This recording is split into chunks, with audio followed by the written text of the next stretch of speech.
हिंदू धर्म को आगे लेके जाओ, हिंदू धर्म के पक्ष में बोलो तो वो सैफरन टेरराइजेशन है, पर इनकी राजनीति के लिए ये कहते हैं आतंकवादियों का कोई धर्म नहीं होता। ये दोहरा चरित्र क्यों है इनका?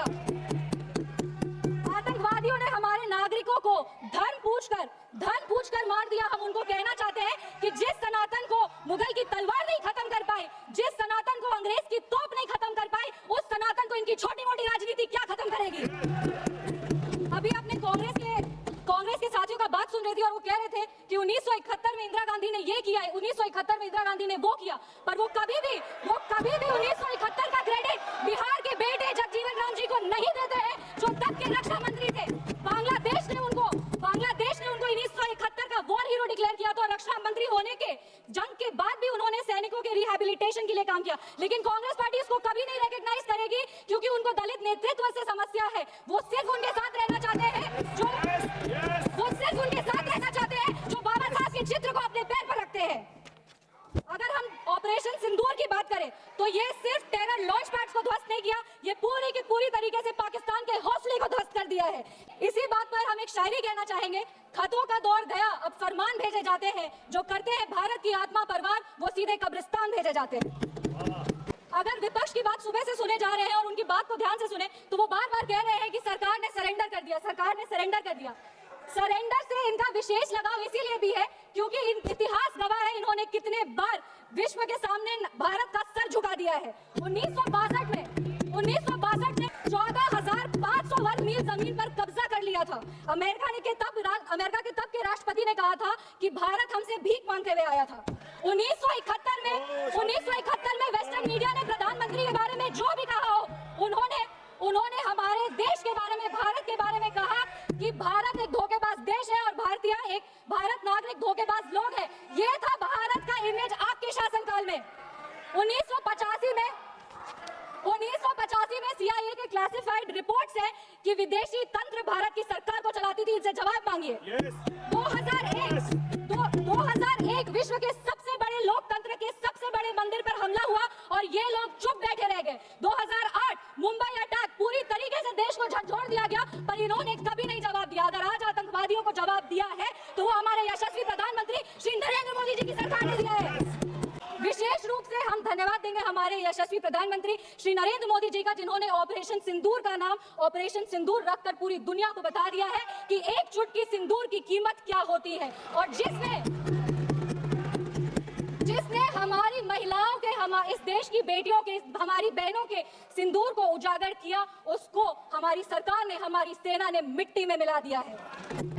अपने वाणी को विराम देने के पहले बस एक पंक्ति पढ़ेंगे, अगर उसूल पर आए तो टकराना जरूरी है, अगर जिंदा हो तो जिंदा नजर आना जरूरी है।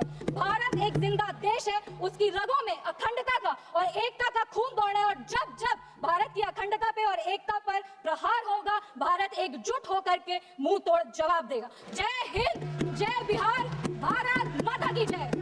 देश खोखले भाषण नहीं सुनना चाहता, देश जवाब चाहता है, तसल्ली चाहता है कि सच उससे छिपाया नहीं जाएगा।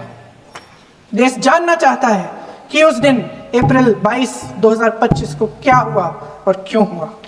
गृह मंत्री महोदय श्री अमित शाह जी के नाक के नीचे पूरा मणिपुर जल गया, दिल्ली में दंगे हुए, पहलगाम में हमला हुआ और आज भी वे उसी पद पर बैठे हैं। क्यों?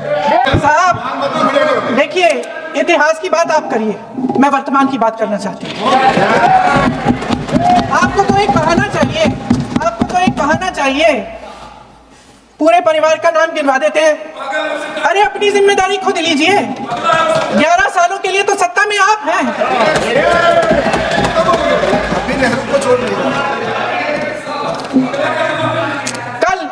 कल माननीय गौरव गोगोई जी ने अपने भाषण में पूछा गृह मंत्री जी से, क्या आपकी जिम्मेदारी नहीं थी? मैं देख रही थी। राजनाथ जी, रक्षा मंत्री जी यूं अपना सर हिला रहे थे, कुछ बोले नहीं। अंदर से महसूस हुआ होगा कि हाँ कुछ जिम्मेदारी थी, लेकिन माननीय गृह मंत्री महोदय जी हंस रहे थे, वे हंस रहे थे। अध्यक्ष महोदय, कल सत्ता पक्ष और आज भी सत्ता पक्ष के नेताओं ने 2008 के मुंबई के हमलों का जिक्र किया, बार बार कहा कि मनमोहन सिंह जी की सरकार ने कुछ नहीं किया। ये तो जानकारी होगी ना कि उसी समय जब वो आतंकवादी हमला चल रहा था तभी उन आतंकवादियों को मार डाला था, एक बचा था और उसको भी फांसी दे दी थी 2012 में। महाराष्ट्र के मुख्यमंत्री ने इस्तीफा दिया, देश के गृह मंत्री ने जिम्मेदारी लेकर इस्तीफा दिया।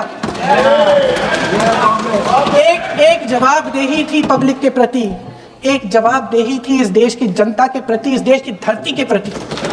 देश के इतिहास में ये पहली बार हुआ, देश के इतिहास में ये पहली बार हुआ कि जंग होते होते ही रुक गई है जी। और इस रुकावट का ऐलान हमारी सरकार, हमारी सेना नहीं करती, अमेरिका के प्रेसिडेंट करते, अमेरिका के राष्ट्रपति करते। ये हमारे प्रधानमंत्री महोदय की गैर जिम्मेदारी का सबसे बड़ा प्रतीक है। आज गृह मंत्री जी ने इस बात पर उल्लेख किया, उन्होंने कहा, उनके शब्दों में उन्होंने कहा कि पाकिस्तान के पास शरण में आने के बजाय कोई चारा ही नहीं था।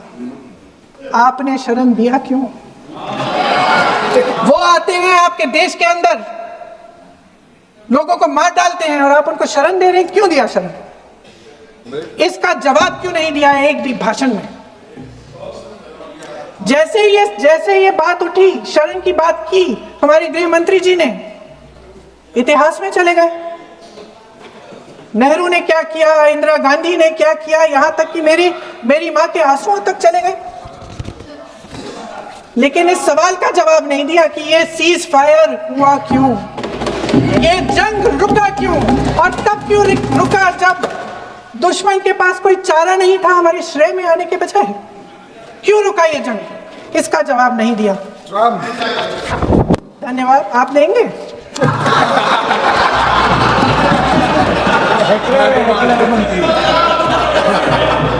देना भाई देना, आपको टाइम मिलेगा तो, टाइम नहीं मिलेगा आपको शायद।